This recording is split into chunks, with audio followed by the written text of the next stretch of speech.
ശ്രീ ഗോകുലം ചിറ്റ്സിന് എതിരെ മലപ്പുറം അലനല്ലൂർ സ്വദേശി കളത്തിൽ ബഷീറും ഭാര്യ ഷീജ NPയും നൽകിയ പരാതി വസ്തുതകൾ മറച്ചുവെച്ച് എന്ന് ചെയർമാൻ ഗോകുലം ഗോപാലൻ. ഇക്കാര്യത്തിൽ വ്യാജവാർത്ത പ്രചരിപ്പിക്കുകയാണ് ബഷീർ. ഇതിനെതിരെ നിയമ നടപടി സ്വീകരിക്കുമെന്നും ഗോകുലം ഗോപാലൻ അറിയിച്ചു. കളത്തിൽ ബഷീറും ഭാര്യ NP ഷീജയും ശ്രീഗോകുലം ചിറ്റ്സിനെ കബളിപ്പിച്ചതിന് കോടതി ശിക്ഷിച്ചവരാണ്. പെരിന്തൽമണ്ണ ബ്രാഞ്ചിലെ 4 ചിട്ടിയിൽ ചേർന്ന് 1,85 ലക്ഷം രൂപ വിളിച്ചെടുത്ത് ചിട്ടിപ്പണം തിരിച്ചടയ്ക്കാതെ കമ്പനിയെ പറ്റിക്കുകയായിരുന്നു. ഈ കേസിൽ ശ്രീഗോകുലം ചിറ്റ്സിന് അനുകൂലമായ വിധി ചെന്നൈ ചിട്ടി ആർബിട്രേഷൻ കോടതി പുറപ്പെടുവിച്ചിട്ടുണ്ട്. ഇതിനെതിരെ പ്രതികൾ അപ്പീൽ നൽകിയിരുന്നില്ല. ഇതിനു പുറമെ പെരിന്തൽമണ്ണ മജിസ്ട്രേറ്റ് കോടതി 3 ചെക്ക് കേസുകളിലും പ്രതികൾക്കെതിരെ ശിക്ഷ വിധിച്ചിട്ടുണ്ട്. ഇക്കാര്യങ്ങൾ മറച്ചുവെച്ചാണ് കളത്തിൽ ബഷീർ, ഭാര്യ ഷീജ NP എന്നിവരുടെ നിലവിലെ നീക്കം.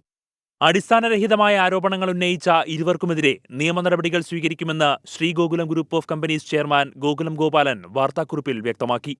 24 മലപ്പുറം.